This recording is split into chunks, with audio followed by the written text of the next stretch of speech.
The boarding lamp found the vault door first, and the vault door was open. And that was wrong in a way Rahal soon felt in the roots of his teeth before his mind had finished naming it. Vault doors on combine bond transports did not open. They were cut, or they were melted, or they stayed shut while the ship around them was peeled away like fruit rind. This one stood ajar on its hinges, unhurried, the way a door stands when someone with the right codes has walked through it, taken what the law said was theirs, and left without once looking over their shoulder. Raul soon had read 400 crime scenes in 38 years of fixing things for beings who could afford him. He had never read one that apologized to him. The freighter fare increase hung dead off the Sallow Drift, 11 days cold, her running lights down, and her transponder still chirping the bland lie of a vessel on schedule. The Halliser Combine had registered her as a dry goods hauler. Rahal soon walked her central spine with his recorder drones fanned out ahead of him like pale fish, and the dry goods she had hauled announced themselves in the long hold. 60 stasis cradles racked in tiers, each one shaped for a body smaller than an adult of any registered species. 58 of the cradles were empty and powered down with proper shutdown sequences logged on their lids. 2 had failed before the ship went dark, burned capacitors, old units, the kind of failure that came from a maintenance budget set by someone who would never stand in this hold. Both failed cradles were also empty. Someone had gotten their occupants out alive through a manual release that the manufacturer's manual called a 2-technician procedure. Someone had done it alone in the dark in a dying ship in under 4 minutes per cradle. The tool marks told him that. The tool marks were patient and exact, and there was not one wasted scratch. "Give me the crew," he said to his lead drone, and the drone gave him the crew, which was to say it gave him their absence. 6 escape pods gone. 6 pods meant 6 launches, and the launch log meant the crew of the fare increase had abandoned ship 140 hours before anyone else had come aboard. Reactor casualty, real, he confirmed it, a coolant rupture that had filled the engineering ring with vapor hot enough to cook. Scarn in armor. The crew had run. That was ordinary. Crews ran. What was not ordinary was the cargo manifest still glowing on the master's console, and the line at the bottom of it where the master had keyed the abandoned ship order, and the box on that order, required by Concord salvage law, present on every registered vessel's form, almost never read by anyone, labeled living cargo aboard, and the answer the master had entered in the box. The master had entered none. 60 children in stasis racks, and the master of the fare increase had typed none because typing anything else would have obligated every vessel in range to respond and would have put the Combine's quietest trade on every marshal's board from here to the Hollis Gate. The crew had pulled their pods and left 58 living younglings to cool slowly into corpses with the reactor, and the manifest would have agreed forever that nothing had been lost but flour and machine oil. Raul soon stood in the hold a long moment with his hands folded behind his back because a fixer did not editorialize. A fixer read, so he read. A courier ship had answered the fare increase's automated distress pulse. The pulse the master had not been able to disable from a pod, the one honest organ in the whole hull. The courier had matched velocity, hard docked at the forward collar, and her pilot had come aboard into vapor and darkness. Rahal Soon's drones mapped the pilot's path by the residue of his boot soles, and the path was the first thing about the man that frightened him, although it would take him 3 more worlds to admit the word frightened belonged in the sentence. The path did not explore. The path went from the docking collar to the master's console, console to reactor ring to the hold, and then it became a shuttle run. Hold the courier, hold the courier, hold the courier, 60 round trips with no variance wider than the span of 2 hands. There was no path to the galley. There was no path to the crew quarters, where personal lockers stood full of valuables that any ordinary salver would have stripped. The pilot of the courier had spent, by the environmental log, 61 hours aboard a ship that was actively trying to kill him with heat and dark, and failing air scrubbers, and in those 61 hours he had walked to exactly the places the work required, and not 1 meter to any other place at all. 61 hours. Raul soon ran the arithmetic twice because it refused to balance. The reactor casualty made the aft third of the spine a furnace. The man had crossed its margin 120 times, carrying cradles or carrying children, and the medical residue in the hold said at least 2 of the children had come out of the failed cradles, seizing, which meant he had also been performing field resuscitation on alien physiology in between crossings. The environmental log said the air on the spine had been at the edge of human viability for the final 20 hours. The boot path never shortened. The intervals between round trips never lengthened. Whatever the man's body had been telling him by hour 50, the path recorded no vote for it. And then the vault. The vault of the fare increase held the trade's working escrow, bond payments, hatch depth purchases, The liquid weight of the Combine's quiet line of business, 4 million standards in registered bearer cores. The Courier pilot had opened it with the master's own emergency code, which was printed, by Concord requirement, on the abandoned ship order the master had signed. Legally, an abandoned vessel's emergency accesses devolved to the salver in possession. The man had not needed to break anything. The law had handed him the door. 4 million standards in the vault. Ralsoon's drones counted what remained and counted it again at his order, and the count came back the same. 3,104,000. The man had taken 896,000 standards. Pinned to the inside of the vault door, in a transparent docket sleeve, was the reason. A salvage award computation, itemized under Concord Article 9, filed in duplicate with the registry at Casson Step, hand-signed. Saved hull value, saved cargo value, and here the document grew teeth, because the salver had listed the cargo's value at the Combine's own internal. Book price for bonded younglings, drawn from the Fair Increase's own manifest annex, which meant the document was simultaneously a lawful salvage claim and a sworn, registered, irrevocable public record that the Halisar Combine priced children. The award came to 896,000 standards exactly, not 1 cent over the legal fraction. The man had stood in front of 4 million in unguarded bearer cores in the dark alone, unobserved by any living being, and had counted out precisely what the law owed him and closed the door on the rest. At the bottom of the docket, beneath the signature, a single line in plain block letters: "The balance is yours. The children are not A. Mercer, Courier, out of Dunmore Reach." Ralsoon read the line 4 times. His species, the Offrit, had a word for the feeling that moved through him then, a word from the old seafloor language that meant the current has changed, and your fins do not yet believe it. He filed the feeling away with the rest of the evidence and went to meet his employer. The Halisar Combine kept its underwriting hall on a habitat ring at Pelham's Wake, all white stone and water channels, an architecture of cleanliness for a business that was anything but. First underwriter Andre Saul received him in a room with a long table of polished bone and no chairs except her own, which told Ralsoon everything about how the Combine negotiated and nothing he hadn't already known. She was veleed, tall, wrapped in gray, with the stillness of a being who had ordered terrible things done at arm's length for so long that the arm had forgotten it had a hand on the end of it. "You have read the ship," she said. "I have read the ship. Then you know what was taken." "I know what was salvaged," Ralsoon said, and watched the word land. 896,000 standards removed under a filed Article 9 computation that your counsel will have a seizure attempting to contest, because contesting it requires acknowledging the cargo annex in open registry, and 58 bonded younglings removed from cradles your crew abandoned, under a master's order falsely sworn as none aboard. I know that in the 11 days since, this courier has made port twice and discharged 6 bonds at the Casson Step registry at face value, with your money, under a buyout clause your own charter carries because the Concord required it for licensure. I know you are not calling this theft in any public record. I know that is because it is not theft. What I do not yet know, first underwriter, is what you imagine I can recover." Andre Saul did not move for a long moment. Water ran somewhere in the walls. "The cargo," she said. "The cargo is 52 outstanding bonds walking around in a single ship. Their book value is an irrelevance. Their precedent value is the Combine. If one courier can discharge bonds at face value with salvage money and the registries honor it, then every bond we hold is a door anyone can buy open. The trade does not survive the example. Recover the cargo soon. Recover it before the example finishes setting. And the man is a means. I am told you find the lever in beings. Find his." Ralsoon gathered his drone's data into a single dense packet and bowed the shallow bow of contract acceptance.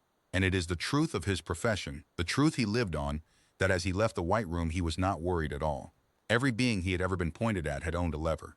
Greed, fear, exhaustion, love, vanity, grief. The inventory varied. The existence never had.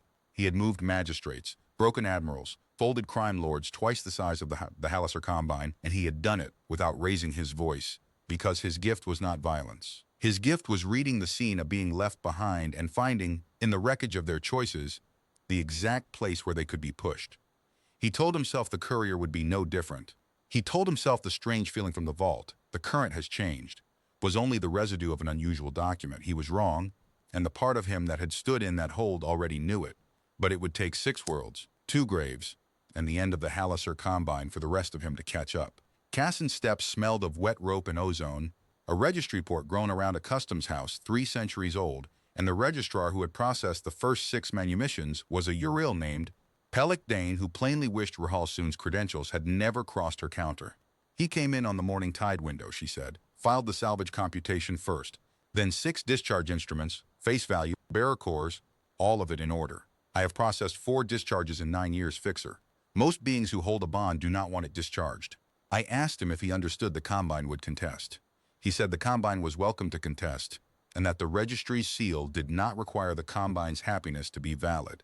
Then he asked me where a man could buy fever medicine for a Sken youngling, because one of the 6 had come out of a bad cradle and her temperature regulation was failing. Describe him: human, 50, 55, dark-skinned, gray coming in at the temples, tall the way humans are tall, which is not very, and he was carrying 2 of the younglings when he came in because the little ones would not let go of his coat, and he filled in registry forms one-handed for an hour rather than put them down. Pellic Dane's throat membrane flickered. You are going to ask me if he seemed dangerous. I was going to ask you what he seemed. Tired, she said. Tired like a man halfway through a job, not tired like a man looking for the end of one. There is a difference. I have stamped freight for 300 years and I know the difference. She slid a copy sheet across the counter. He also left this. He said someone from the Combine would come asking, and that whoever came should be given it, with his compliments, because he disliked making beings search for what he was happy to provide. It was an itinerary, not a forged one, not a decoy. Rahl soon ran it against Port Control's outbound vector for the Courier ship Plain Dealing, and the first 3 legs matched digit. 52 children, 11 homeworlds and enclaves, listed in order, with estimated dates. At the head of the sheet, the same block capitals from the vault door, route of return, no appointment necessary. Beside him, the registrar said something else, but Rahal soon was reading the sheet again and hearing, for the second time, the seafloor word. A being who published his route was a being who had already priced every ambush on it and found the total payable. That was not confidence. Confidence was a performance, and performances had seams. This was arithmetic that had been done and put away. He transmitted the standard first move that evening anyway, because the procedure existed, and procedures were how a professional kept his own dread on a leash. A settlement offer, routed through a clean intermediary to the Plain Dealing's registered relay. 1 million standards, more than the salvage award, personally guaranteed, in exchange for the surrender of the remaining 52 bonds and a confidentiality instrument. Every fugitive he had ever chased had answered a first offer, even if only to curse him, because an answer is a negotiation and every being negotiates.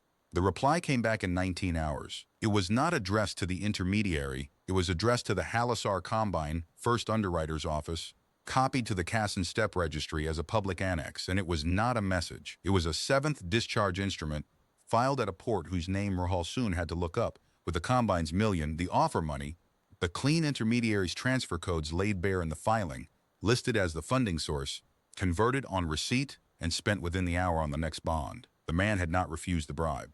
The man had accepted it as revenue and put it to work, and registered the Combine itself as the donor of record for the manumission of a child, Combine-owned. Schrahl soon sat alone in his charter ship's cabin with the filing glowing in front of him and laughed once, a short bark with no joy in it, the laugh of a surgeon who has opened a patient and found an anatomy no text describes. Then he stopped laughing and began, with great care, to take his profession apart and look at its assumptions one at a time, because the first of them had just died in his hands. Every being has a lever, the assumption said. He pinned the assumption to the wall of his mind next to the vault docket and the published route, and he ordered his pilot to make for Brant's Mooring, the refuel shelf 4 days ahead of the Plain Dealing's published track, because if Persuasion had no purchase, the Combine's next instrument would be cruder, and Andre Saul had not waited for his report to deploy it.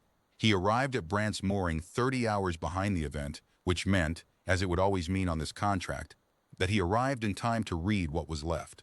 What was left was 6 professionals sitting in the shelf infirmary in paper gowns, alive to the last one, and a fuel gantry that told the story better than any of them would. Brant's Mooring was a refueling shelf bolted to a captured asteroid, one long gantry of pumps and umbilicals, where a ship on the Plain Dealing's published route had no choice but to stop. The Combine's recovery team had understood this the way Rahl soon understood it, the way anyone would. A fixed point on a known route is where you take a man. 6 of them, ex-military Drathi and a Hulvane breacher, contracted out of the Ledger Guild's gray pages at 3 times standard rate, with shock harnesses and capture foam and a clean plan. Take the Courier at the pumps. Move the children to a Combine hull within the hour. Nobody dies because corpses make marshals, and the Combine wanted quiet. Rahal soon walked the gantry with his drones and reconstructed the 11 minutes that had actually occurred, and what struck him first, what he kept returning to, the way the tongue returns to a cracked tooth, was the economy.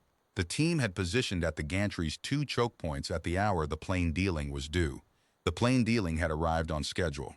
That was the first wrongness. The man had known the shelf was held because he had paid the harbor master's clerk for the docking ledger like any careful courier seen 6 arrivals with no outbound cargo and drawn the obvious conclusion and had then docked anyway on time at the published pump. He had not rerouted. The route was published. Rerouting, Rahul soon would come to understand, was a form of renegotiation, and the man did not renegotiate. He had simply come down the umbilical walk wearing a fuel handler's flash apron over his coat, pushing a pump skid in front of him like a dockhand, and he had been entirely visible the whole time.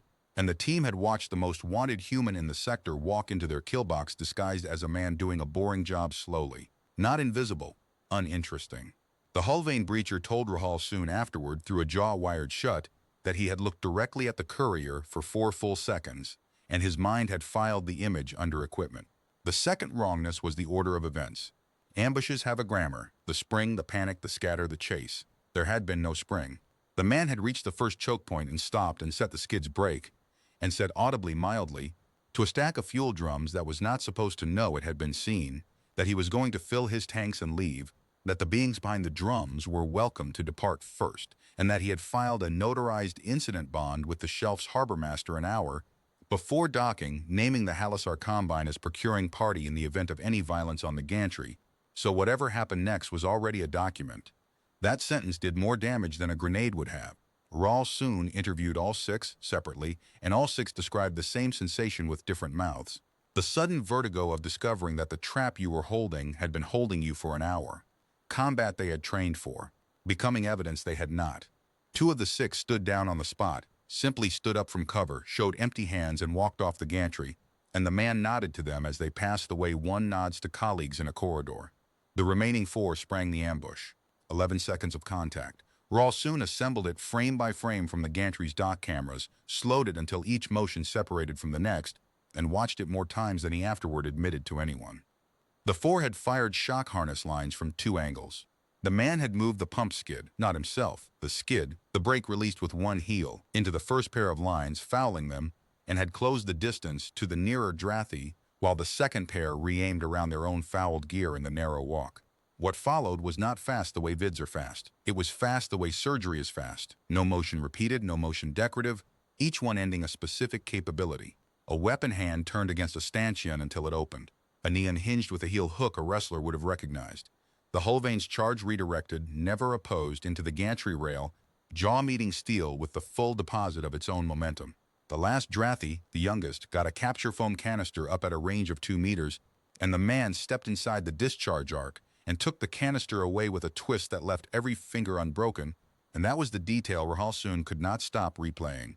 At full extension, mid-engagement, against a 4th-armed opponent, the man had performed the disarm gently. He had elected gentleness at speed under fire the way other beings elect to breathe. 11 seconds. 4 incapacitated. 0 dead. 0 of the man's own blood on the deck, almost because of the 3rd wrongness. The one Hall soon walked the length of the gantry twice to be sure of. Midway through the engagement, the fouled shock lines had whipped a fuel drum stack loose, and the stack had toppled toward the umbilical walk, toward the plain dealing's open collar, where a Sken youngling with failing temperature regulation was watching from her blanket nest, because she would not stay below when her human was outside. The cameras showed the man see it. They showed him leave the fight, turn his back on 2 armed beings still partially functional, and cross 9 meters of open gantry to brace the falling stack with his shoulder and both arms, and hold it, 600 kilos of drum steel on a slipping shoulder, while the youngest Drathy shot him in the back. The harness line took him square between the shoulders at lethal stun range. The medical report Hall soon extracted from the infirmary said the discharge would have dropped a hull vein. The cameras showed the man's knees bend 2 degrees. They showed the drum stack not move. He held the stack until the youngling scrambled clear and a dock loader arrived to take the weight. 11 full seconds of static load with a military stun charge cycling through him, and then he turned around and walked back to the Drathy who had shot him and took the harness gun away and sat the youth down against a bollard with something the cameras could not hear and the Drathy would not repeat. Then he treated them, all 4. Field dressings, pressure wraps, the hull vane's jaw braced with a splint improvised from a pump gasket, each casualty logged with time and cause in a notarized addendum to his incident bond. He refueled his ship, finished the boring job he had docked to do at the pump he had published, and he was gone before the shelf's marshal post had finished waking up, leaving behind 6 beings whose contracts were void, whose gear was slagged in the recycler with the recycler fee paid in cash, and whose employer was now named in 2 sworn documents as the procuring party of an attempted child seizure. Pinned to the bollard where he had sat the young Drathy down, in a transparent docket sleeve, a single sheet. Rahal soon knew the block capitals before he was close enough to read them. 51 remaining. The route has not changed. A. Mercer. He stood on the gantry for a long time in the smell of fuel and antiseptic, listening to his own assumptions die in order. The second assumption of his profession was this: escalation reprices commitment. A being who will hold a position at cost X will abandon it at cost 10X. Find the multiple, apply it, collect. Every blockade, every siege, every manhunt in the Concord's history ran on that arithmetic. You did not need to defeat a being. You needed to make the price of their position exceed its value to them, and they would conclude the trade themselves. He sat in the Shelf's Tavern with the 6 interviews and the camera files and his own 40 years, and he did the arithmetic on Asa Mercer, and the arithmetic would not close. The man had absorbed a bribe and converted it to fuel for the very task it was meant to end. He had absorbed an ambush and converted it to evidence. He had taken a lethal-grade stun charge in the spine as the price of a falling drumstack, and the price had not even slowed the schedule. The plain dealing had cleared the shelf 4 minutes inside its published window. Cost was going in. No repricing was coming out. The commitment sat at the center of the man like a keel, and everything the Combine threw at it was just weather. The young Drathy, the one who had shot him in the back, asked to speak with Rahal soon before he left the infirmary. His name was HFY, and his hands had not stopped a fine tremor since the gantry, and what he said was this: he took the gun away, and he sat me down, and I asked him if he was going to kill me, because the charge I put in his back, that was a killing setting on most species, and I knew it when I fired. And he looked at me: Fixer, I have been in 11 boarding actions. I know what looking at a dead man feels like from both directions, and it was not that, it was worse. It was like being read. The way you'd read a manifest. And he said, son, you are not a question I need answered. And then he asked me if my breathing hurt, because the recoil on those harness guns cracked Strathy's sternums when they fire-braced wrong, and mine was cracked, and he taped it. He taped my sternum. Fixer. I shot him in the spine, and he taped my sternum, and the whole time his hands weren't shaking, and mine were. HFY looked at his hands. We were told we were recovering stolen property from a thief. There's no thief on that route. I don't know what's on that route. I'm going home. Rahal soon filed the interview and sent his second report to Pelham's wake. And the report was a professional document in every line except the last, which he rewrote 4 times and finally sent in its first form because it was true, recommend settlement. The asset is not responding to cost. Andre Saul's reply arrived in 6 hours, and it did not mention settlement. It informed him that the Combine had posted the Courier with the Ledger Guild at open bounty, 2 million standards, alive preferred, dead compensable, and that a second instrument had been engaged, a contractor whose gray page designation Rahal soon knew and had hoped never to share a route with a Sarathi wetwork specialist called the Lineurite, whose file held no live captures at all. The message ended with a sentence that Hall soon read standing up, the way one takes bad news standing up. The example must end before Hollis Gate. Method is no longer a constraint. Proceed to Mott's Landing and prepare the ground. He looked at the itinerary the man had handed a registrar with his compliments. Mott's Landing was the 5th port of return. The children going home there were Ulavar, 4 of them, Hatch siblings whose enclave had been paying the Combine a recovery tithe for 6 years. The privilege of being told their hatchlings' bonds were not for sale at any price. Method is no longer a constraint. The Combine had stopped trying to reprice the man's commitment. Now they were going to try to widen the bill, and Hall soon, who had read the gantry, who had watched a man elect gentleness at speed under fire, understood with a cold, settling clarity that the Lineurite's file full of clean kills had been assembled entirely against beings who could be made to flinch, and that the Combine was about to spend something it could not get back to learn what he already knew. He went to Mott's Landing because his contract said to.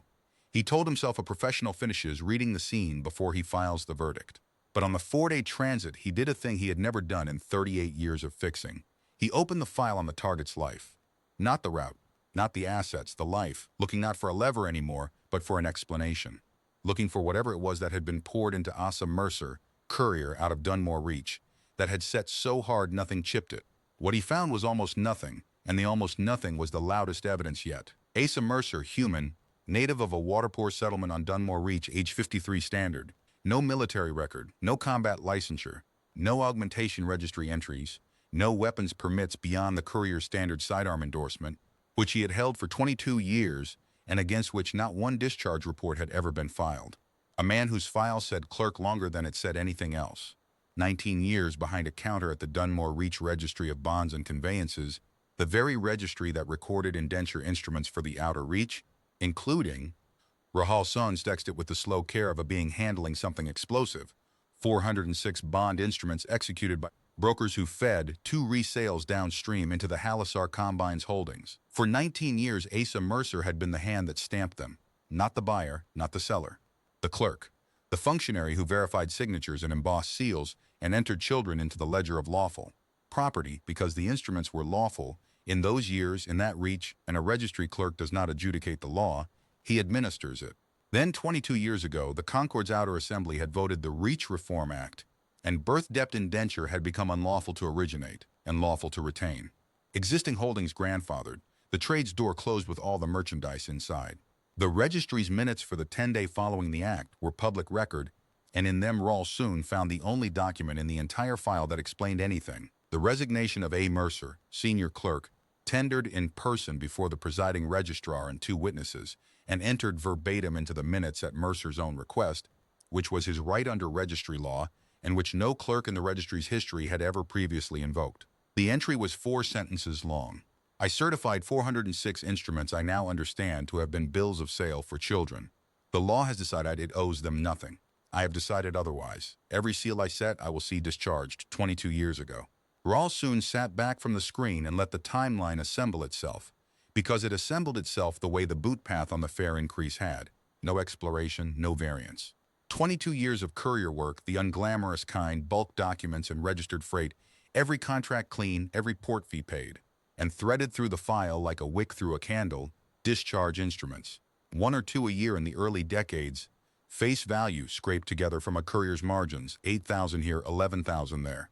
A bond discharged on Tellin's World in year 3, 2 on the Bay Circuit in year 5. The pace of a man emptying a lake with a cup, who had measured the lake and measured the cup and signed on for the term. 341 of the 406 seals discharged, 1 cup at a time, before the fare increase ever lost her reactor. The 58 children in that hold had not been strangers to the route of the plain dealing. Rawls soon checked, because by now he checked everything twice. 40 of the 58 were descendants or assigns of instruments bearing the Mercer seal, consolidated by the Combine into a single transport for redistribution to the core enclaves, where the Reform Act's inspectors were lazier. The Combine had, in the course of ordinary logistics, gathered the last of the man's lake into one ship, and then their crew had abandoned that ship in his sector, on his route, with the distress pulse running. The Combine called what happened next a robbery. The ports were already calling it other things. Rahal soon had heard 3 versions of the legend in 3 taverns, each wronger than the last. A ghost crew, a human warframe, a conquered black operation.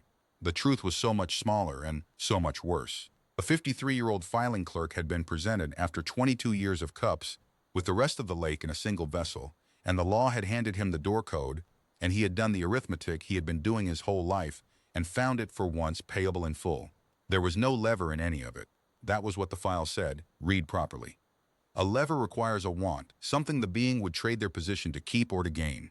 Mercer's wants had been settled 22 years ago in 4 sentences before 2 witnesses. He did not want wealth. He had stood in front of 4 million standards and counted out his lawful fraction. He did not want safety. He published his route. He did not want glory. He corrected no legends. He did not even want vengeance. The man had every crew name from the fare increase and had filed not one complaint against them because the crew was not on his list. The seals were on his list. He was not a fugitive moving away from a pursuer. He was a clerk moving down a column, and the column had 11 entries left, and the Combine and the Linewright and Harlsoons himself were simply weather between the man and the bottom of the page. At Verlode, the 4th port of return, Ralsoon missed him by 9 hours and was glad of it in a way he declined to examine. The Verlode return was a Crathic youngling, restored to a grandmother in the terrace warrens above the port, and Rahal soon went up into the warrens and stood in the doorway the man had stood in, and read the room, because reading rooms was what he had instead of understanding.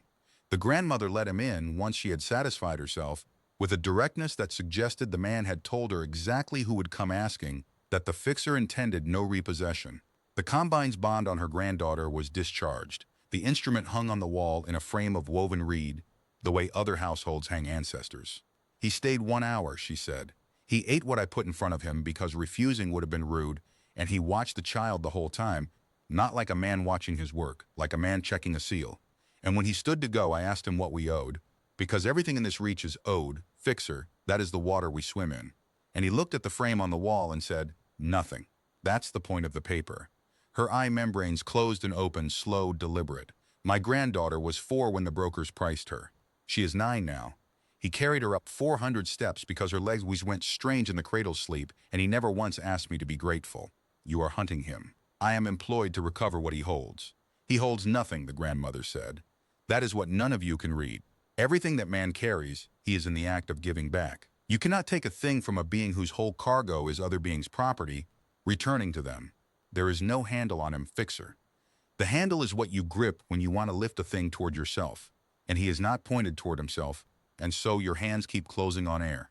Rahal soon walked back down the 400 steps, and at the bottom where the Warren Lane met the port road, he found the watcher the Combine had set on the grandmother's door. Because of course, Andre Saul had set watchers on every remaining family. He had read the deployment orders himself and approved their tradecraft.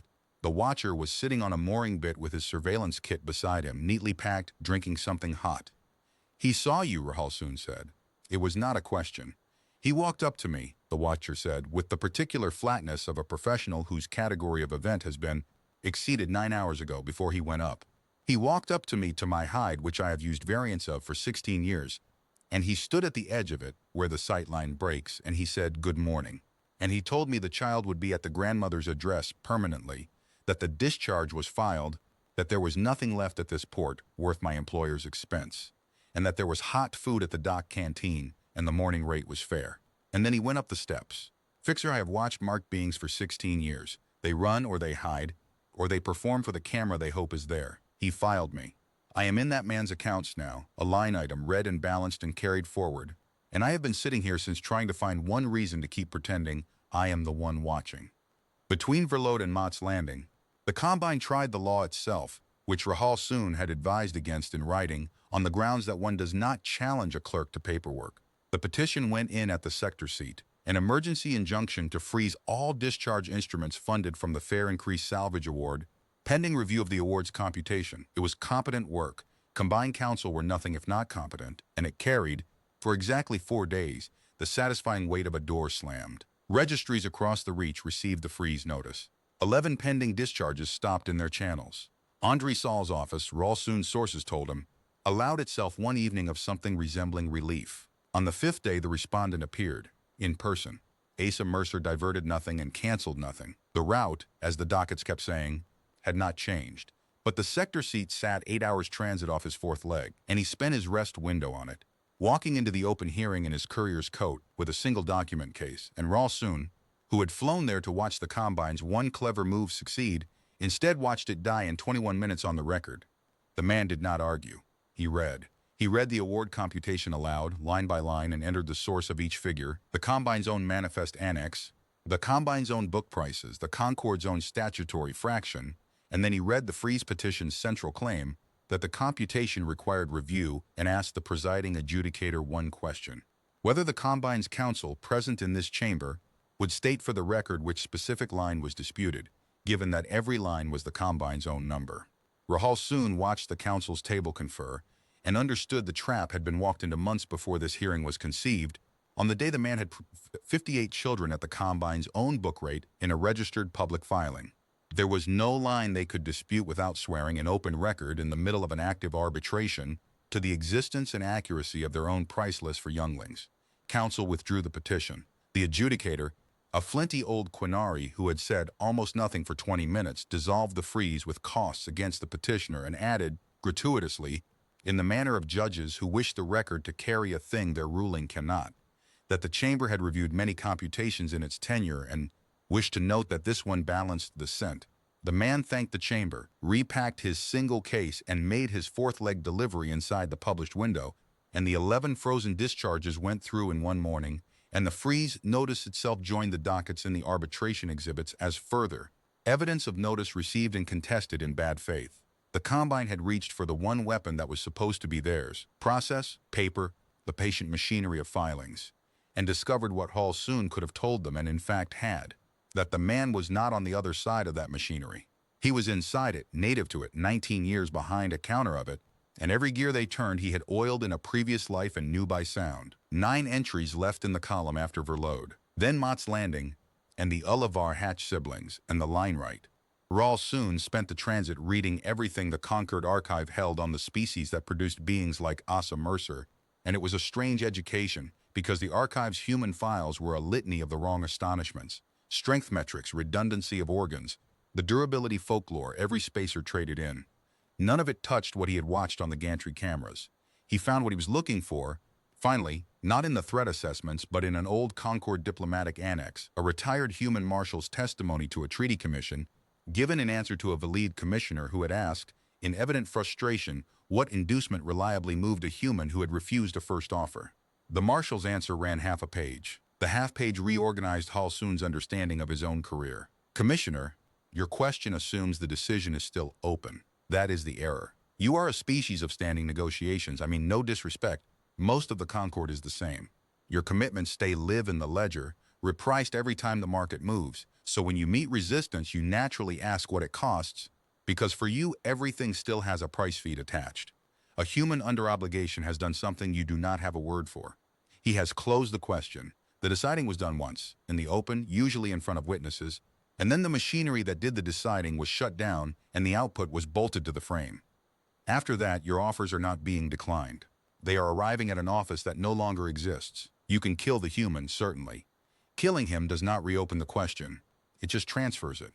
We are a small species and we know it, Commissioner. And somewhere far back we learned the one trade that lets a small species hold a line against a large universe. We learned to make our word load-bearing. The galaxy thinks the dangerous thing about us is what we can survive. The dangerous thing about us is what we refuse to redecide. The closed question. Rahl soon read the half-page until he could recite it, and then he sat with his own ledger of 40 years. The magistrates moved, the admirals broken, the syndicates folded, and understood that his entire profession, the whole shining edifice of leverage, had only ever worked because every door he pushed on had a market behind it. He had spent a career congratulating himself on finding the price of beings who were all, every one of them, still pricing themselves. He had never once been sent against a closed question, because closed questions did not end up in dossiers. They ended up in legends, garbled, undersold, told wrong in taverns by beings who needed the man to be a ghost or a warframe or 100 soldiers, because the truth, that he was one aging clerk who had said a sentence 22 years ago and meant it, was the only version nobody could survive. Believing. His charter ship dropped toward Mott's Landing through a sky the color of unpolished tin, and the port's emergency channels were already lit, and Rahl soon, reading the traffic with a dead weight gathering under his hearts, understood that he was 30 hours behind the event again. The Lineurite had not waited for the ground to be prepared. The Lineurite had gone at the children. Mott's Landing was a low-gray port on a low-gray world. 4 streets of bonded warehouses, and a Concord marshal post with 2 officers and a holding cell that it held nothing more ambitious than drunk stevedores in a decade. By the time Rahl Soon's ship was cradled, the post had 11 officers flown in from the sector seat, a sealed street, and, sitting on a bench inside the marshal post's front room, in plain view of the public counter, unrestrained, drinking water from a paper cup, the most wanted human in the reach, who had, the duty marshal informed Rahl Soon with the expression of a being reciting something they did not expect to be believed, summoned them himself before the engagement, by filing a notice of anticipated unlawful violence naming the time, the street, the procuring party, and the probable contractor designation. He filed it 4 hours in advance, the marshal said. We logged it as a nuisance document. 4 hours later it happened on the street he named, in the window he named, and now my post is holding a deposition from the only being in this reach who knew today's future. And he gave it sitting where you see him, and he has declined a counselor, and he has asked twice whether the youngling's escort to the enclave was arranged, and apart from that he has asked for nothing. The marshal looked at Rahl Soon's Combine credentials again. You can walk the street when forensics releases it. You will want to. It is the cleanest thing I have ever certified, and I have certified it as lawful 3 separate ways, and I am going to be seeing it for the rest of my life. Rahl Soon walked the street 2 hours later, behind the forensic drones, and read it. He was aware as he did so that the man himself was 400 meters away on a bench, available, watching nothing through the Marshall Post's window with the patience of furniture, and that any other contract in his career would have begun with the interview. Not this one. He needed to read the scene first, because the scene was the only witness that would not be merciful to him. The Ulavar Enclave's quarter began where the warehouse streets gave out, and the handover point had been published, like everything the man did, in the Enclave's open registry. 4 Hatch siblings returned to their creche line at midday. Before witnesses, papers filed at the port registrar 1 hour prior, a public act in a public square. The line wright had read the same registry and built the obvious solution. Take the children at the square's mouth in the crowd's confusion, kill the courier in the same motion, and let the combine's lawyers argue with a corpse's paperwork. 3 operators, the line wright and 2 journeymen, staged in a drained fountain basin, a recessed loading dock, and a bell tower scaffold, a textbook converging field with the crowd as cover and the children as the fulcrum. The first thing Rahal Soon's reading established was that Mercer had walked the square at dawn, 6 hours early, the way he walked everywhere, visibly slowly, a courier checking a route. The bakery cart at the square's mouth that had stood in the same wheel ruts for 9 years stood, that morning, 4 meters east, because its owner had been paid a fair daily rate to enjoy a slow morning, and its new position broke the sight line from the fountain basin to the handover point. The bell tower scaffold's lift cage had been tagged out of service at dawn with a genuine maintenance fault. The cable's certification had lapsed, a fact in the public inspection record that anyone could have filed a complaint about, and someone that morning had. The line wright's 3rd operator had been obliged to climb, which put him in the open for 40 seconds, which put him on the Marshall Post notified cameras, which had been pointed at the square since a nuisance document 4 hours earlier had named it. None of it was a trap. Rahal Soon stood in the drained fountain and made himself say the truth of it in his own mind. A trap would have been a renegotiation, a clever man's counter-ambush, and there was no cleverness anywhere in the square. There was only the man's one method, applied at the same even pressure he applied it everywhere. Every lawful instrument available to any being, inspection records, registry filings, notice documents, a baker's right to move his own cart, picked up calmly, used exactly as designed, and set down where the combine's violence would have to climb over it in public. He had not prepared the ground. Rahal Soon had read true ground preparation on a dozen worlds, the funnels and the fire breaks of beings who authored terrain. This was different and smaller and somehow far more terrible. The man had simply tidied the square, the way a clerk tidies a desk before difficult work, and the tidying had cost the line wright his concealment, his elevation, and his timetable before a single weapon cleared leather. The engagement, when it came, lasted under a minute, and the forensic record of it divided cleanly into 2 halves that Rahal Soon would think about for the rest of his life. The first half was the half the legend would eat. The line wright's journeyman moving on the handover the moment the creche line matrons received the children, the crowd folding away like water, Mercer between the operators and 4 Ulavar hatchlings with no cover and no weapon drawn. The square's cameras caught what the gantries had caught, that surgical economy, the disassembly of a charging professional structure 1 joint at a time, but they caught the other thing too, the thing the taverns would never get right because it did not fit any shape fear takes in a story. The man gave ground. He gave it deliberately, 4 steps, 6, drawing both journeyman's vectors away from the children and into the mouth of the lane behind him, accepting a blade grades along the forearm as the fee for the angle, and Rahal Soon, replaying it, understood that every motion in the first half of the engagement, including the wound, was the man paying costs forward to control where the second half would happen. Away from the hatchlings, into the lane, inside the camera's certified arc. The second half was 8 seconds long, and it was the reason 11 marshals had flown in from the sector seat. The line wright came out of the fountain basin late, blind on the bakery cart's new line, and made the professional's correct decision against an opponent who refused to die conveniently. He stopped trying to kill Asa Mercer and put his weapon on the children.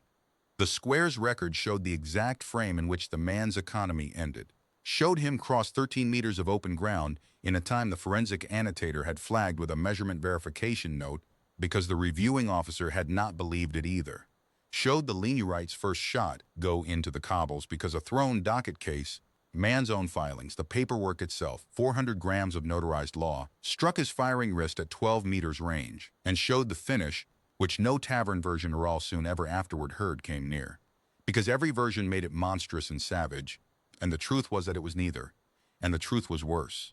3 strikes, the first took the weapon. The second took the structure of the arm that had aimed it at children.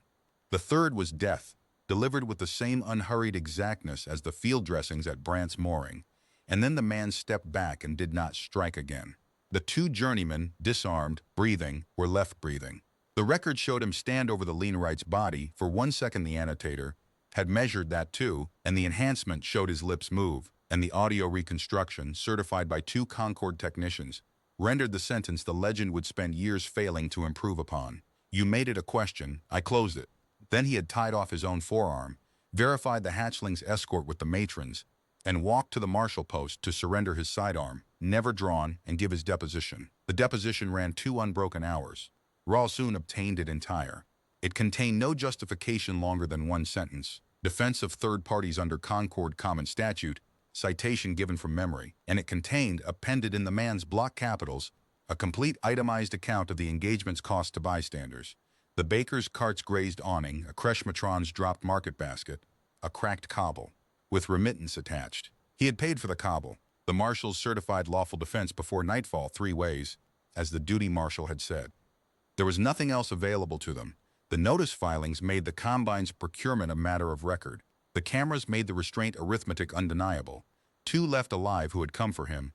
Death dealt only when the muzzle found the children. The deposition was a clerk's document, complete, sequential, answerable. The sector seat's senior marshal, a gray-crested Quinari named Osavandri, met Raul soon on the post steps as the release was signed and looked at his Combine credentials for a long moment and said, I have hunted beings for 50 years, fixer, so I will give you the professional courtesy of the summary. There is no arrest available here. There is no civil claim that survives contact with his filings. I have seen him fight now on certified record, and I want you to mark what I am telling you. The fighting is the least of it. Any veteran can be dangerous. What is sitting on that bench is a being who has made the entire Concord legal order into a load-bearing structure for one 22-year-old sentence, and every violent thing your employer sends just gets incorporated into the architecture. The line right is a Combine procurement record now, forever. You cannot threaten this man. Threats are offers, and he is not in the market. Go home. I have a contract, Raul soon said. So does he, said Osavandri. His is older. It was on the marshal post steps in the gray light of that low world that Rahal soon finally assembled the piece that had been lying in plain sight since the vault of the fare increase, and the assembly arrived not as an idea but as a physical sensation, cold, descending. The dockets, every sight, every aftermath. A docket in a transparent sleeve, block capitals, addressed outward. The balance is yours. The children are not. 51 remaining. The route has not changed. He had read them as taunts and known the reading was wrong because nothing else in the man taunted. He had read them as courtesies and known that was incomplete. Standing on the steps, he saw them at last for what they were, because he had processed enough Concord paper in 40 years to know the genre when it finally introduced itself. Service of process. Under Concord civil statute, a party initiating action against another must serve notice demonstrably at each material step. The man was not leaving notes for his pursuers. He was serving the Hallisser Combine through its agents, its hired teams, its watchers, its fixer, every one of them a legally valid channel of service to their principal, with sequential, dated, witnessed notice of an action in progress. 58 returns. Each docket a step in a proceeding the Combine had not yet understood it was a respondent in, every violent response it procured becoming, automatically, evidence of notice received and disregarded. The pursuit was the lawsuit. The chase across 11 ports was a filing sequence, and Raul Soon himself, the realization closed on him with the neatness of a vault door. Raul Soon, reader of scenes, the Combine's chosen instrument, had spent the entire contract faithfully collecting each docket and transmitting its contents to Pelham's wake in his reports. He was the process server. He had been the process server since Cassin's step. The man had read him in the boot prints he left at the Fair Increases vault, identified the Combine's most reliable channel of service, and addressed every document since to the one pursuer guaranteed to deliver it.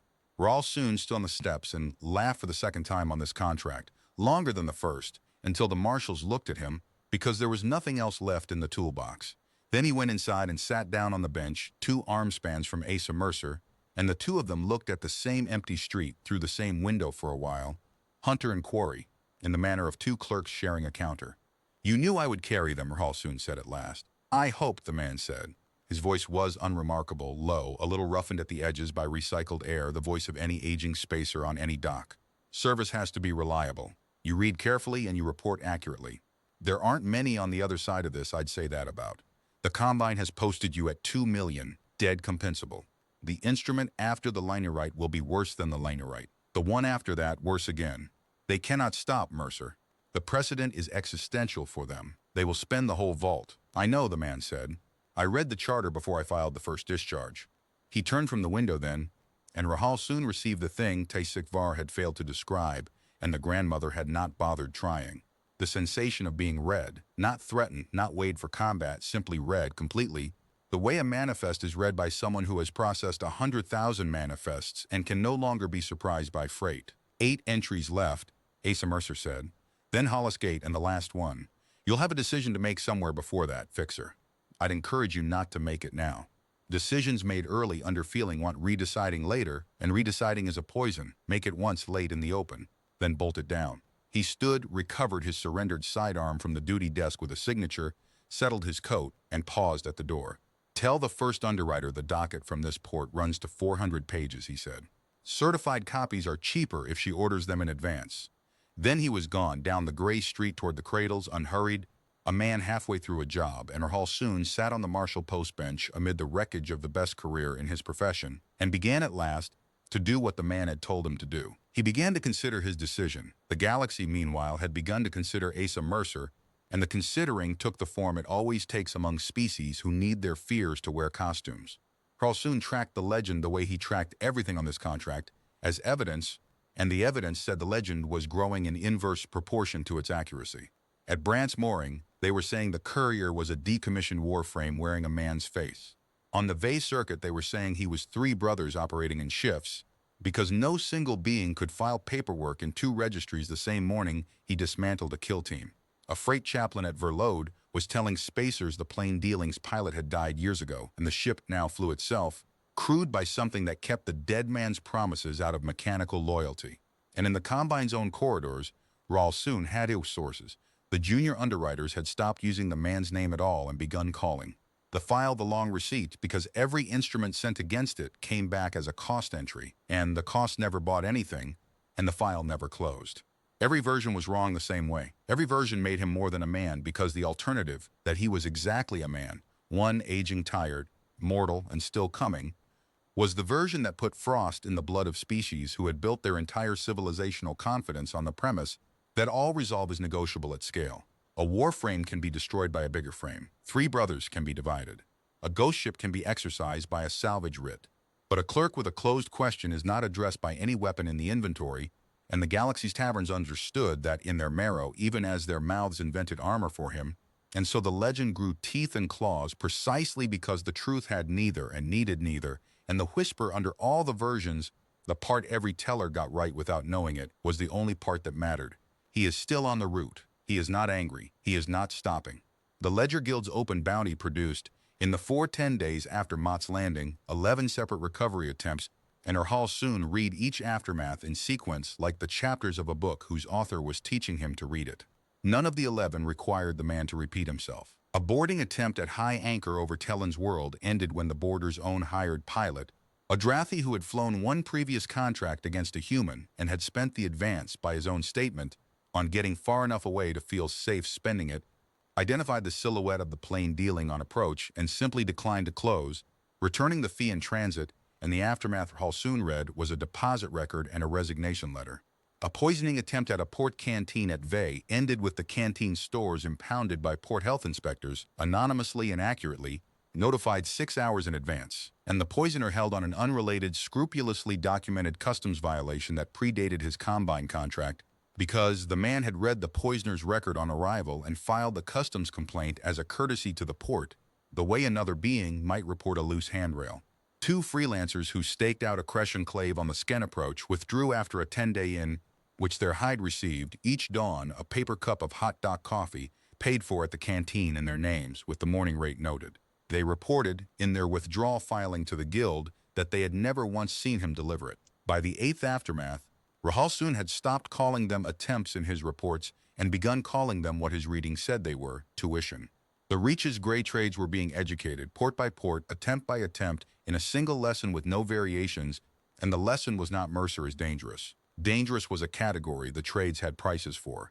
The lesson was Mercer is not transactable, and against that lesson the entire apparatus of bounty and contract and leverage had nothing, because every part of the apparatus presumed a counterparty, and the man declined the role. He did not punish the beings sent against him, except where a weapon found its way toward a child. He processed them, filed them, paid for their coffee, carried them forward on the route like weather noted in a log, and the trades which could have absorbed any quantity of violence found they could not absorb being irrelevant and began in their pragmatic gray way to refuse combined paper.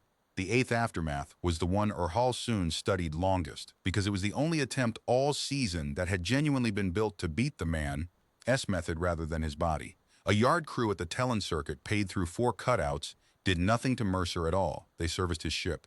The plain dealing came in for scheduled cradle clamp recertification, published of course in her maintenance log, which was public the way everything about the man was public, and the yard's work order was genuine, and the technicians were licensed, and the replacement clamp bolt that went into the number 2 cradle mount was rated for 1/10 of its stamped load and would have failed by the metallurgical projection Rahal soon later commissioned, somewhere in the hard deceleration at the skin approach, with a 7-year-old aboard. No ambush, no poison, no bounty paper, gravity and falsified steel deniable to the last cutout. It failed because of a ritual. Every port, every departure, the man walked his ship, not the inspection the regulations required, which he also performed, but a second, slower pass, hands on the hull, that the yards had taken for an old spacer's superstition. The dock cameras at Tellon caught the moment the ritual reached the number 2 mount, the man's hand stopping on the new bolt, his thumb finding the stamp, and then a stillness of perhaps 4 seconds, which was Hall soon understood by now, the sound of arithmetic completing. The bolt's load stamp was correct. Its weight was not. The man had carried the old bolt to the recycler himself 2 hours earlier, and his hands had not forgotten it the way they had not forgotten anything in 22 years, and a 9-gram discrepancy in a fistful of steel had registered against that ledger like a wrong signature. He did not accuse the yard.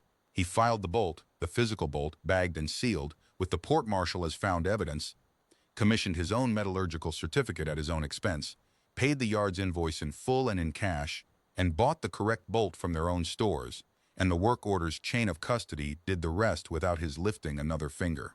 4 cutouts unwound 1 subpoena at a time over the following 10 days in the arbitration's gravity, all the way up to a combine logistics steward who resigned the day before his deposition. The dockets that port cycle carried 1 additional line, addressed as always to the principal, and Hall soon transmitted it as always and read it many times before he did. The ship carries children. Check your arithmetic again. A. Mercer. It was the only sentence in 4 months that anyone could have called a warning, and what frightened Rahal soon about it, with a new and particular coldness, was its tense, not a threat of consequence, an instruction to re-verify. Even at the edge of the one provocation that might have opened the man's question, falsified steel under a sleeping. 7-year-old, the reply had been a clerk's reply, "Your numbers are wrong. Run them again." He thought about what it would have meant for the reach if the numbers had not been run again, if the clamp had failed at the skin approach, and then he stopped thinking about it deliberately, the way one steps back from a long drop, because some scenes did not need reading in advance, and because he suspected the answer was the only thing in the file that the tavern's 8-foot legend, clause and all, had ever actually underestimated. The 9th, 10th, and 11th aftermaths were not violence at all. They were defections. A bonded warehouse at Vey quietly transferred its combine sureties to a Concord trust. A broker on the Tellon circuit sold his book and retired. And the Ledger Guild itself, the guild which had once posted paper on a sitting Concord commissioner, issued a gray-page advisory, unprecedented in Rahal Soon's professional lifetime, suspending acceptance of new contracts naming the Courier A. Mercer on the stated grounds of systematic non-completability, which was guild language for a thing the guild had never before admitted existed, a target on whom the mathematics of enforcement did not run. Andre Saul summoned him to Pelham's wake on the day the guild advisory published, and Rahl soon went, carrying the Mott's landing docket, 400 pages certified because service had to be reliable. The White Room had changed. He read it from the doorway, the way he read everything. The water in the wall channels had been shut off somewhere upstream. The long bone table carried the faint parallel scuffs of data cores set down and snatched up in haste, and there were chairs now, 6 of them, mismatched, dragged in from anterooms for beings whose status would once have required them to stand. Council, then Arbitration Council, meeting here daily. The Combine was no longer administering its empire from this room. It was defending its charter in it. The Reach Arbitration Panel has accepted the Enclave's petition, Andre Saul said without greeting. She had not sat in her chair. She stood at the window, gray on gray, and her stillness had changed registers. No longer the stillness of a being above the weather, but the stillness of a being conserving itself. 41 discharge instruments entered as precedent exhibits. Our counsel projects the panel will rule the face value buyout clause non-waivable and retroactively enforceable across all grandfathered holdings. Every bond we hold becomes a standing offer any party can execute. The book is 400,000 instruments fixer. The trade does not survive the ruling. The combine may not survive the trade's unwinding. The sureties are interlocked. She turned, all of which was set in motion by a reactor failure and one human's refusal to be reasonable. I have read your reports, all of them, including the recommendation you have now appended, unsolicited the last 6. Settle, Hall soon said. Discharge the remaining bonds voluntarily before the ruling lands. Costs you the book either way, but a voluntary unwinding you control kills the punitive annexes, preserves the licit lines, and the combine continues in some form. The panel rules in 8-10 days. The man reaches Hollis Gate by the route he has published and will not deviate from in 7. There is your calendar, first underwriter. The question on the table is the only one left. Whether the Halisar Combine ends this as a respondent that settled, or as the procuring party of record in the killing of a being the entire reach is now watching. Those are the 2 doors. I have read every scene this man has left across 4 months, and I am telling you, in the language of my own contract, the cargo is not recoverable. It was never recoverable. Recovery presumes the holder can be made to release, and the holder has no release mechanism. It was removed 22 years ago before 2 witnesses in 4 sentences. Andre Saul looked at him for a long time, and what was in her face was not anger. Rahal Soon, reader of rooms, would have preferred anger. It was the look of a being who had also, in her own way, stopped being able to afford the truth, whose own question had closed around her somewhere in the interlocked sureties and the 400,000 instruments, and who knew it. You are describing surrender, she said. I am describing arithmetic. The arbiters can be reached, she said. Panels have been reached before, but not with this in every news packet in the reach. A folk saint walking coreward, returning children, while the combine's hired blades die lawfully on camera. The narrative is the exhibit, fixer. End the narrative and the panel becomes ordinary again. And ordinary panels can be reached. She crossed to the bone table and set her hand on it. Hollis Gate is combined ground. The gate station is ours. The inspection authority is ours under charter concession. The approach is 1 corridor wide. The last child on his route is Sken. The Sken enclave sits inside our concession. He must come to us through our gate on a date he has published. There will be a quarantine hold at the gate when he arrives. Fabricated, of course. He will be invited to submit to inspection, alone, unarmed, his ship impounded under health statute. If he refuses, he confirms himself a fugitive, and the gate's defenses are within concession law to fire on a runner. If he submits, her hand did not move on the table. Quarantine holds are opaque, fixer. Beings die in quarantine of natural causes with great regularity. He will not refuse, Ralsoon said, and he will not run. You have read my reports, and you still have not understood the only thing in them. He will have known about your gate concession before you remembered you held it. He has published his date anyway. Then he is finally being stupid. No, Ralsoon said, and heard in his own voice, with mild clinical interest, that the thing underneath it was no longer dread. It had been dread for 2 worlds and 3 aftermaths. Somewhere it had quietly become something with more reverence in it. He has never once been stupid, first underwriter, and he has never once relied on luck. If he is walking into your 1 corridor on your ground, on a published date, it is because he's already read the scene you are going to make. Read it months ahead, the way he reads everything, and concluded that it is payable. You are not setting a trap for him. You are building at your own expense, on your own ground. Before witnesses he will have arranged the final exhibit. I have carried this man's service to you across 11 ports. I am one of perhaps 3 beings alive qualified to say this with authority, so I will say it once. Do not be at that gate. You will be at that gate, Andre Saul said. That, the contract, and the contract has a completion clause, and you have been paid against it for 4 months while filing recommendations of surrender. The quarantine team executes the hold. You will be present as contract principal, you will identify the asset and the bonds, and when the hold is processed, you will certify recovery and the long receipt will close.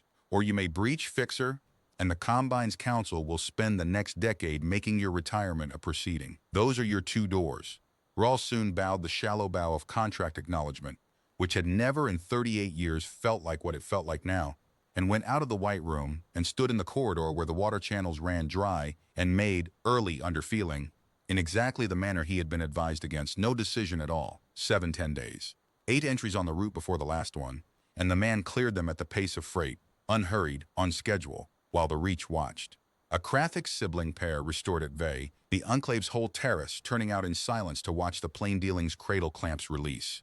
3 Olivar at the Telin Circuit Enclaves, an Uriel youngling at Cass and Step itself, returned through the same registry hall where Pellic Dane had once asked a tired man whether he understood the Combine would contest, and where she now stamped the discharge with the registry's oldest seal, the ceremonial one, because, she told the news packets plainly, on the record, some instruments deserve the good ink, and at every port the dockets, addressed now not to the Combine but onward past it, to the Reach arbitration panel directly, entered as exhibits in sequence.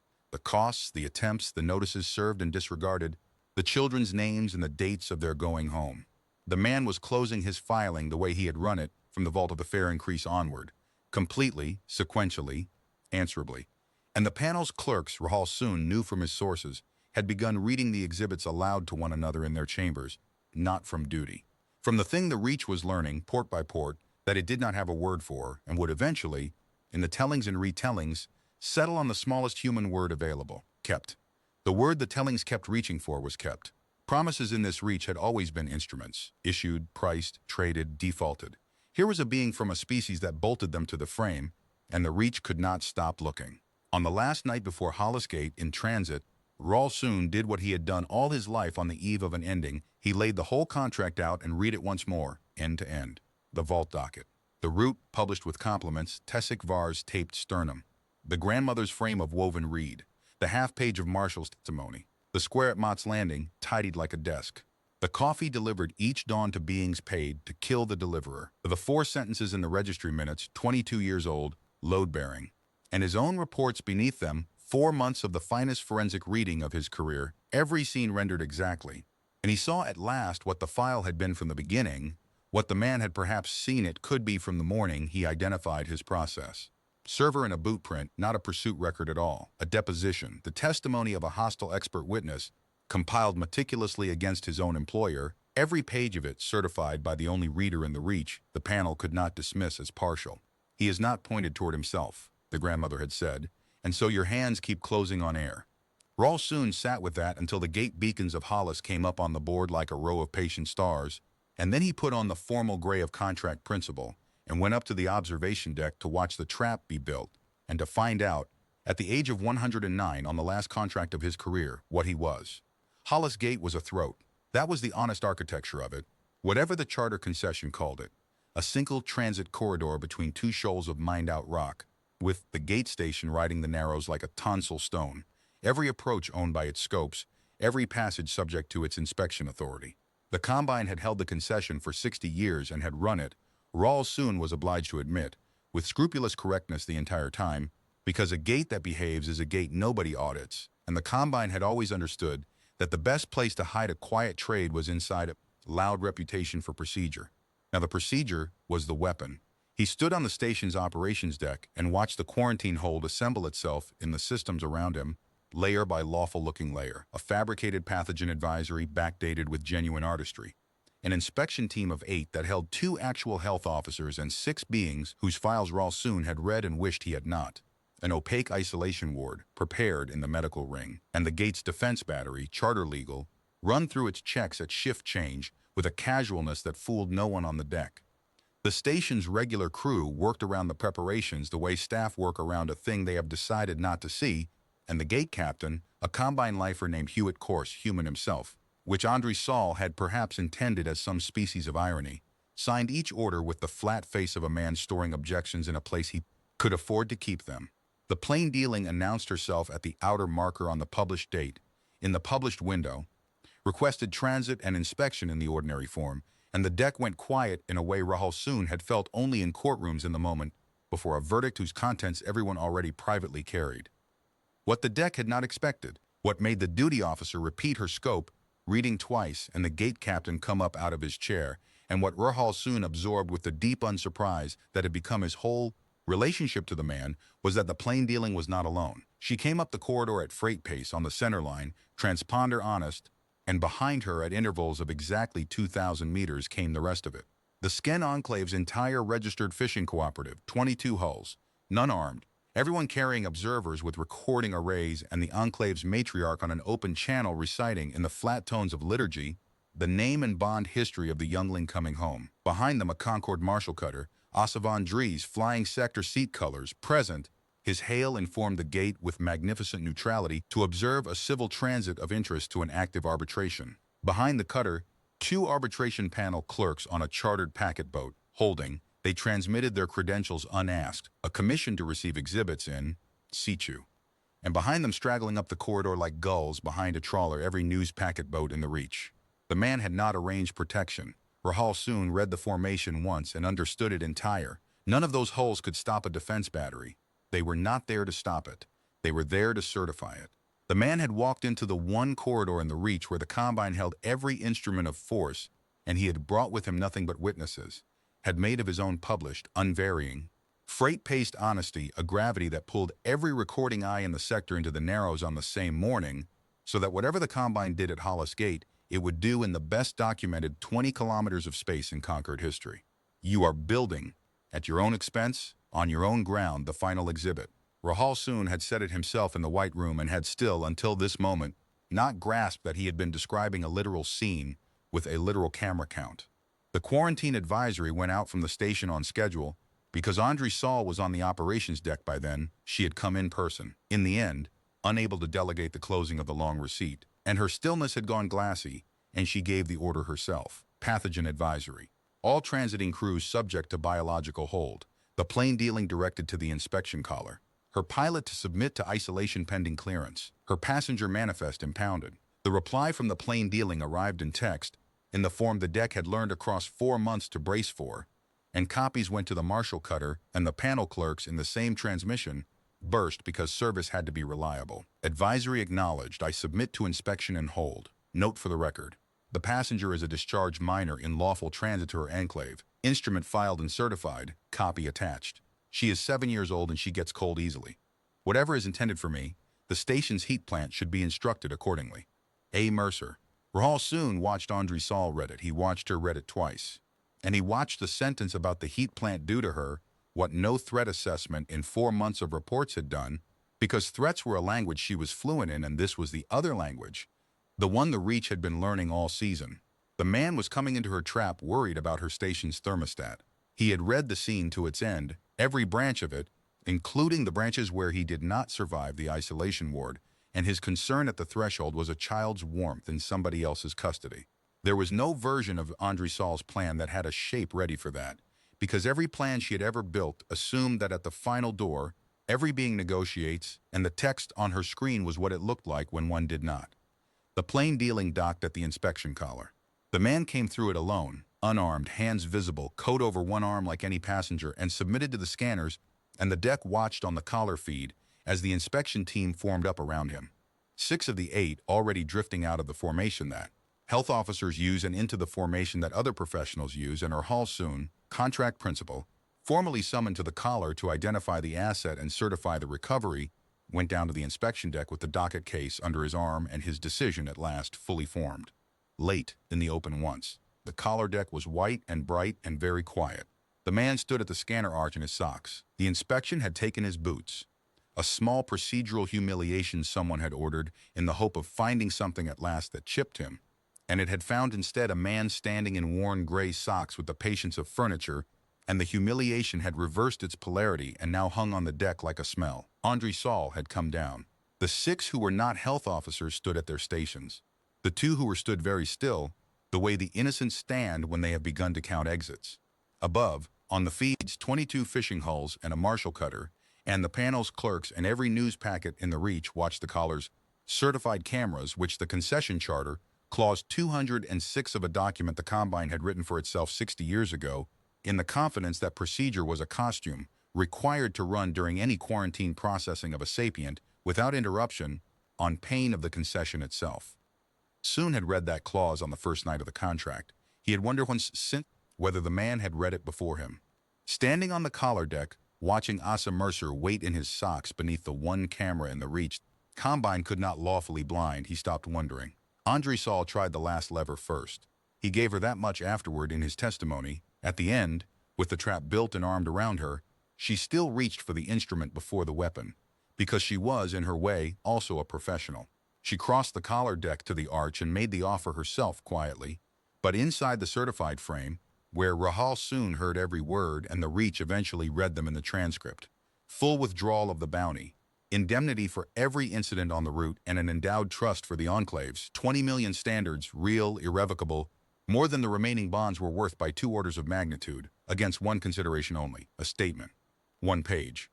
In his own block capitals, that the Combine had acted lawfully throughout, entered into the arbitration as the testimony of the Reach's new saint. The children would keep everything. The enclaves would gain millions. The only purchase was the past. You'd make them rich, she said, and all it costs is a sentence. I know what a sentence costs, the man said. That's the whole file. First underwriter. You've read it. He looked at her without heat, the manifest reading look, and Hall soon watched the most expensive offer of the season arrive at the office that no longer existed. The children aren't the consideration. They were never the consideration. They're the route. You're asking me to swear that what happened didn't happen and notarize it? And I spent 19 years stamping paper that said children were freight because the seals were in order. I know exactly what one lawful-looking page can hold up and what it can hold down. No. Everyone signs, Andre Saul said. And it came out of her not as persuasion but as cosmology, the last article of the faith she had run an empire on. At some price, fixer or courier or judge, everyone signs. You keep paying to learn one fact, the man said mildly finally. I'd have told you for free at Cassin's step. She stood a moment longer at the arch. Then she stepped back into the deck's formal geometry, and the faith closed over her again, glassy and total, and she turned to the only instrument she had left. Contract principle, she said. Identify the asset and certify recovery. The words of the completion clause. Rahal soon stepped forward into the certified frame and opened the docket case, and the rest of his life arrived. For the record of the Hollis Gate concession, he said in the careful, carrying voice he had used in 40 years of proceedings, and for the arbitration panel now receiving this feed as an exhibit. I am Rahal Soon, retained by the Halisar Combine to effect recovery of cargo enumerated in the manifest of the transport fare increase. I have spent 4 months in pursuit of that cargo, and I am the most qualified witness in this reach to certify its disposition, and I so certify as follows. He drew breath. The deck was soundless. There is no cargo. There was never cargo. There were children, falsely sworn as none aboard by a fleeing master, abandoned to die in a cooling hull and saved one cradle at a time by the being who stands at this arch, who then took from the vault exactly what salvage law owed him, and has spent 4 months in his own blood converting it into discharge instruments at face value under the respondent's own charter. Every bond is discharged. The last discharge minor is aboard that Courier in lawful transit home. As a matter of law, recovery is not incomplete. It is impossible. One cannot recover property that has ceased to be property. I certify the contract concluded by extinction of its object. He turned and looked into the certified camera and finished it. And I serve, upon the first underwriter of the Halisar Combine, here present, the final docket of the proceeding styled in re the instruments of A. Mercer, 58 returns, 11 ports, every notice herein duplicated to the panel, together with my own complete reports, which I tender to the panel as a witness adverse to my former client. The Combine procured what these pages record. I carried its service, and I carry its proof. The question of what happened in this reach is closed. In the silence that followed, Asa Mercer reached down and picked up his boots and held them the way a man holds his hat in a house of mourning, and that small, absurd, human courtesy, the decision not to be standing in stockinged feet at the moment of another being's ruin, was the only commentary he ever offered on the fall of the Halisar Combine. Andre Saul looked at the docket in Rahal Soon's extended hand for a long moment on every feed in the reach. 6 beings on that deck were waiting on her word, and the word they were waiting for would have been, an hour earlier, a quiet processing in an opaque ward. The certified camera ran. The clause she could not blind it under ran. 22 fishing hulls hung in the narrows reciting a child's name.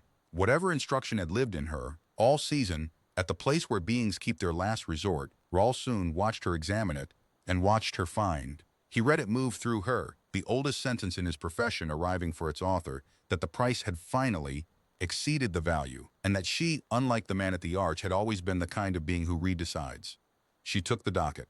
Process the advisory as cleared, she said, to no one in particular, in a voice from which something structural had been removed. The corridor is open. The man put on his boots, sitting on the inspection bench to do it, taking his time with the laces. Then he stood and nodded to the 2 actual health officers, to them specifically, a professional acknowledging professionals who had been put somewhere they should not have been, and walked back through the collar to his ship. He paused once, at the hatch, level with Rahal Soon, and the fixer received one last time the sensation of being read, and found he no longer minded it the way one does not mind being accurately weighed. Late, the man said, in the open. Once. A pause. The roughened voice was almost gentle. It holds better that way. Take it from a clerk. Will it hold? Raul soon asked the only unprofessional question of his career, and he asked it like a being asking after weather on a world he was moving to. For me. The way it held for you. Asa Mercer considered him with that manifest reading steadiness, and then gave him the only reassurance the man had ever been known to give anyone, which was, as always, simply the schedule. One left, he said. Come and see. The Sken enclave at Hollis kept its crest terraces on the sunward face of a hollowed shoal rock, and the last return of the route of the plain dealing happened there 2 days later, in the late gold of the rock's mirror light, before more witnesses than the terrace had held in its history. Rahal soon came because he had been invited, and because his contract was concluded by extinction of its object, and because a being who has just dismantled his own career in front of every camera in the Reach has nowhere in particular to be. He stood at the back of the terrace among fishers and matrons and 2 arbitration clerks who had decided their commission extended to watching. And he saw the thing the whole season had been moving toward, and it was small, the way the truth of the man had been small under every legend all along. The plain dealing's ramp came down. The youngling came out first. She had insisted, the matron said afterward. She had practiced walking the ramp alone, 7 years old, wrapped in a thermal blanket from the Courier's own stores against the cold she got easily, carrying in both hands the framed discharge instrument she had been told was hers to deliver to her creche line. The paper that meant nothing was owed. Halfway down the ramp, her resolve went where the resolve of 7-year-olds goes, and she turned around, and the man came the rest of the way with her hand in his, at the pace of a child's short steps, the most feared being in the Reach, stooped slightly to the left because a 7-year-old's arm is not high off the ground. The matriarch of the enclave met them at the ramp's foot. There were words in Sken, formal ones, and the framed instrument was received the way relics are received, and then the matriarch did the thing the news packets would carry to every port the legend lived in. She asked, in Concord Standard loudly, as the enclave had decided together she would ask, what the enclave owed the Courier, asked it knowing the answer, asked it so the answer would exist on the record in the man's own voice. Nothing, Asa Mercer said. That's the point of the paper. And the terrace, which had prepared itself for solemnity, made instead the sound Sken make when something lands in the place where they keep their dead in their songs, a long, low communal note off the rock walls, and the man stood in the middle of it with the discomfort of a being who had budgeted for every contingency except gratitude. And the youngling, the cameras caught this, and no retelling afterward ever needed to improve it, held her arms up and was lifted, and put her face down against the gray temple of the most implacable creature the gray trades had ever priced, and went, in the manner of tired children everywhere, instantly to sleep. 58 of 58, the column complete.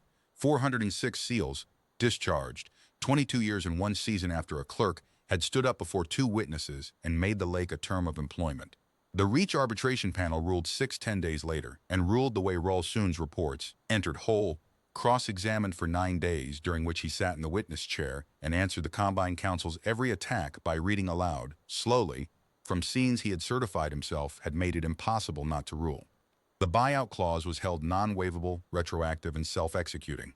The book of 400,000 instruments became, in one ruling, 400,000 standing offers, and the Concords, enclaves, and trusts and burial societies and fishing cooperatives, which had been quietly pooling funds all season as the plain dealing walked coreward ahead of the law like a plow ahead of seed, began executing them by the thousand within the day.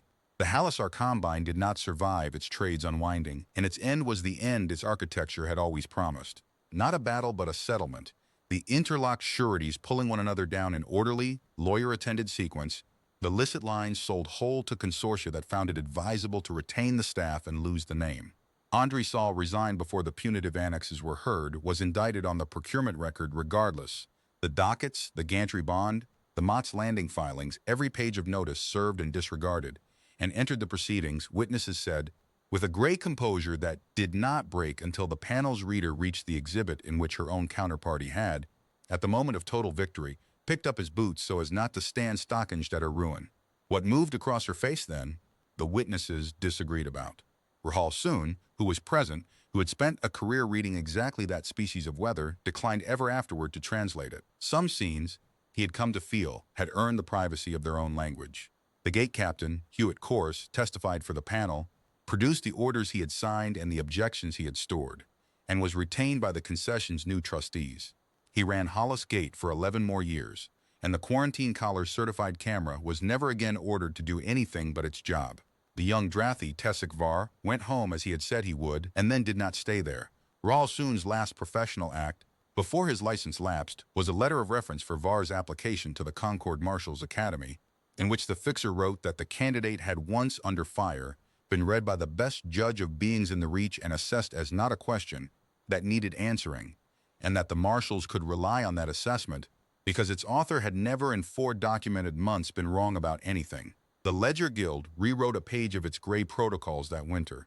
The clause was short, and it entered guild law without a name attached, because the guild did not honor outsiders, but every broker in the reach knew what file had taught it, and the apprentices learned it as the Courier's rule. Before pricing enforcement against any party, determine first whether the party's commitment is open or closed. Open commitments are negotiable at multiple. Closed commitments are not negotiable at any multiple. Human counterparties, assume closed. 3 words at the end of a procedural clause. Rahul Soon read them the day they published, and reflected that the Concord xenologists had spent a century measuring human bone density and organ, redundancy and burn tolerance, cataloging every spectacular irrelevance, and the gray trades had now stated the species' entire strategic significance in a margin note. Assume closed. The Reach's longest education, invoiced at the price of 1 syndicate, payable in advance. As for the legend, it did what legends do. It kept the root and lost the man. Within a year, the taverns had the Courier 8 feet tall. Within 2, he had cleared a boarding deck of 30 armed beings. The count rose with the latitude, and the vault of the fair increase had held 40 million, and he had taken none of it, which was wrong in the other direction. The tellers, unable to believe a being would take exactly the lawful number, when 0 made a better saint and 40 million a better monster. The dockets survived in the tellings as taunting letters pinned to the dead which missed everything. The socks at the inspection collar became, in one persistent version, a ritual humiliation he had inflicted rather than absorbed. And the sentence from the Mott's landing lane, you made it a question. I closed it, detached itself from its context, and traveled the reach as a killer's epigram, quoted with a shiver in 100 ports by beings who had no idea it had been spoken over a weapon aimed at children, by a man who had spent that entire engagement paying costs forward so that no one else would have to die. The legend, in short, undersold him. It would always undersell him. It made him a weapon because the Reach had shelves for weapons, and it had no shelf for what he actually was. A being who had one ordinary administrative morning 22 years before any of it, looked at 406 entries written in his own hand, and closed a question, and then simply declined, for the rest of his life, at any price, under any instrument, against any weather, to reopen it. Rahul Soon knew the difference. He had read every scene the difference left behind, and on the day his license lapsed, surrendered, not revoked. The distinction had been his last negotiation. He found he had become, without intending it, the only being in the Reach qualified for a job that had never existed before, and which the panel's successor trusts invented. He always suspected, partly so that the testimony of that season would have somewhere to live. Verifier of discharge. A circuit rider of the registries, auditing manumission instruments for the trusts, reading the paper trails of the unwound trade, and certifying, enclave by enclave, that what the rulings promised had actually been delivered into actual small hands. It was clerk's work. It was slow and procedural, and it moved down columns, and there were mornings. He would have admitted this to no one but one being, and that being would only have nodded. When Hall Soon sat down at a registry counter on some gray outer world, squared the day's instruments in front of him, and felt the feeling he had spent 4 months that season learning to read from the outside. The deep, load-bearing quiet of a question that is not open. He never saw the Root's author again. He had not expected to. Beings like that did not collect their witnesses. They filed them accurately and carried them forward. But he heard of him. The reach was wide and the registries talked, and the reports came up the circuits for years, regular as freight. A courier out of Dunmore Reach, aging now, gray gone through, still flying the same patch ship at the same freight pace, who took ordinary contracts at ordinary rates and was never once late. Who, at this port or that one, would sometimes be found at a registry counter, paying down, at face value, from a courier's margins 1 cup at a time, bonds he had never stamped and owed nothing to. Instruments from other reaches, other registries, other beings' lakes. When a registrar at Vey asked him why, the answer crossed the reach in a 10-day, because the reach had learned by then to carry his sentences carefully, the way one carries full vessels. The paper doesn't care whose seal it was. Somebody has to be the one who meant it.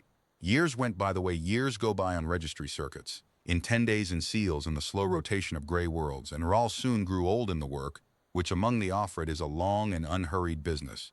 And the season of the plain dealing settled into the Reach's memory the way a keel settles, into harbor mud, out of sight, and holding everything above it in place. It was at Cassin's step of all ports, in the wet rope and ozone smell of the place where the first 6 discharges had ever been stamped, that the contract delivered its last document to him, 11 years after he had certified it, concluded.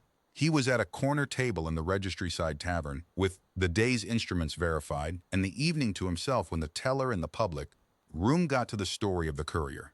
Rahal soon had heard the story told wrong in 40 ports by then, and had learned to let it wash past him like weather, but this teller was good. A Uriel with 3 centuries of doc voice, and the room was full of young spacers from 6 species who had been hatched or born after the ruling, and so he turned his chair a little, and listened to what the Reach had decided to keep. The teller kept the freighter, though she moved it to a more dramatic shoal. She kept the vault, and had the Courier take nothing from it because her room wanted a saint. She kept Brant's mooring, but the 6 became 16, and the drum stack became a fuel fire walkthrough, and the taped sternum vanished entirely, because mercy slows a story down. She kept the line right 8 feet of him by now, and the square at Mott's Landing became a duel at noon instead of a desk tidied at dawn.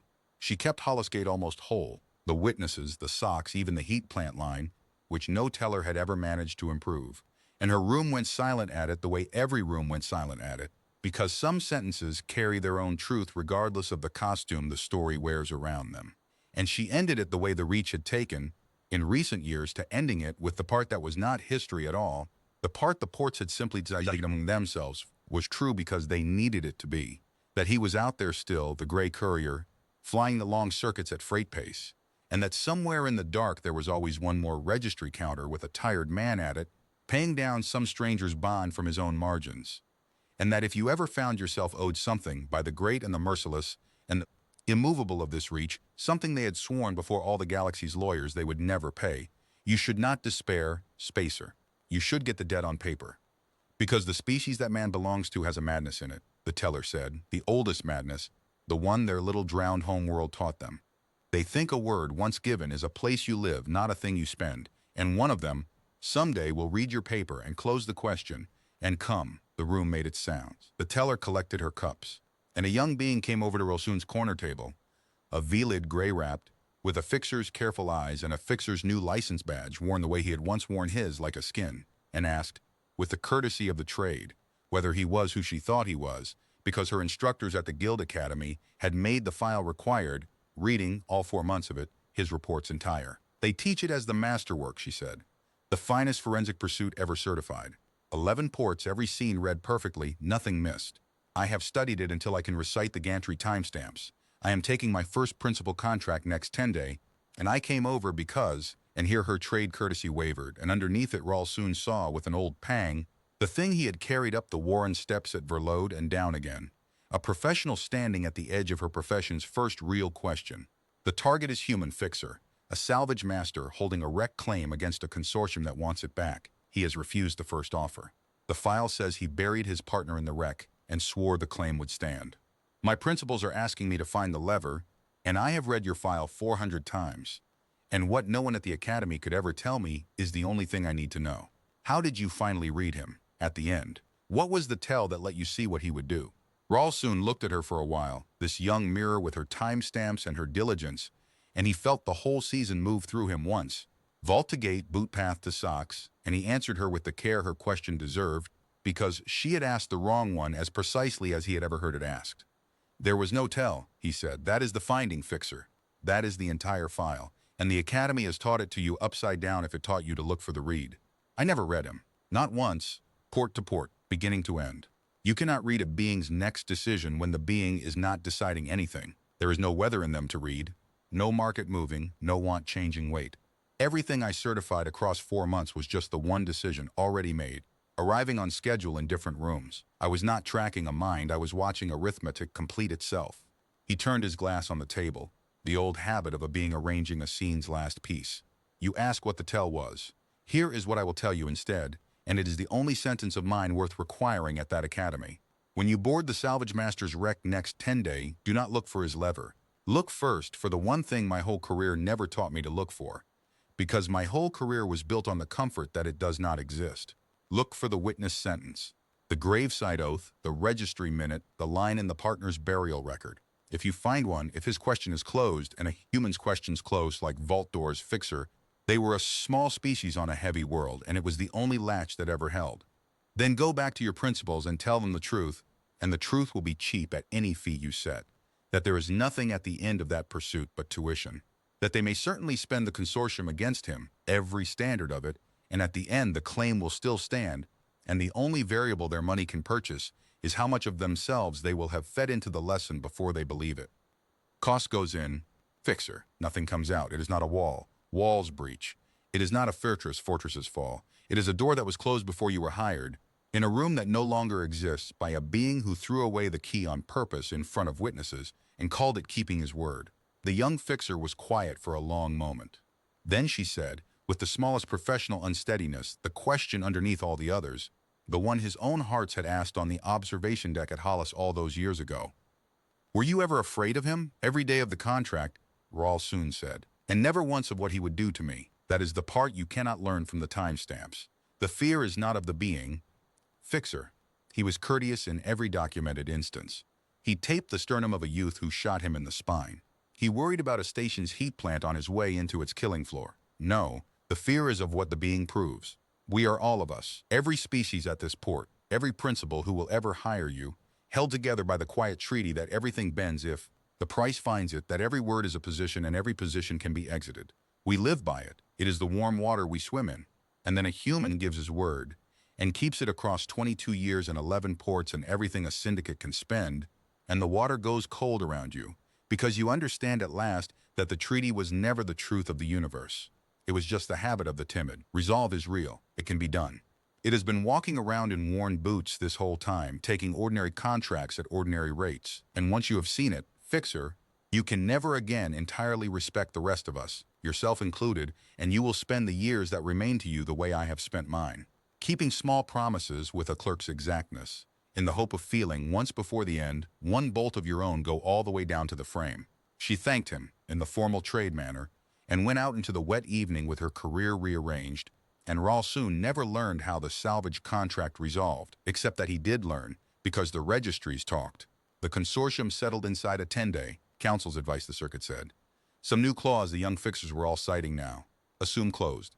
He sat alone a while in the emptying tavern by the window where the registry hall's lamps burned across the way, the same hall, the same counter, the same old ceremonial seal in its case that had once been brought out because some instruments deserved the good ink.